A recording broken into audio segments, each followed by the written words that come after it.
বাংলাদেশের মানুষের এমন একটা নীতি, তারা কোটি টাকার গাড়ি নিয়ে ঘুরতে পারবে, ফুটানি দেখাতে পারবে, কিন্তু যখন তাদের সামনে একটা ভিখারি আসে, 2টা টাকা চায়, 10টা টাকা চায়, তখন তাদের পকেট খালি হয়ে যায়, তখন তারা নিজেরই ফকির হয়ে যায়। দেখি এই বুড়ো লোকটাকে কয়জনে ভিক্ষা দেয়। এই শালা দিবে? মনে হয় না। দিবে না, দিবে না, এই শালা কিপটা দিবে না। বললাম না, ভিখারির সামনে আসলে তখন তারা নিজেরই ভিখারি হয়ে যায়। এই হলো আমাদের বাংলাদেশের মানুষের নীতি। এই শালা দিবে না, এই শালা দিবে না, আমি শিওর এই শালা দিবে না। কিপটা আছে,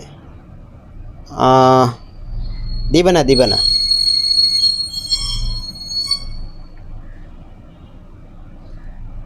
ওরে ওরে, ওরে দিছে রে। ও মাই গড, তা আবার 5 টাকার একটা একটা কয়েন, একটা 5 টাকার একটা কয়েন দিছে ভাই। কেমন? সে তো ওই ভিখারির থেকে ভিখারি।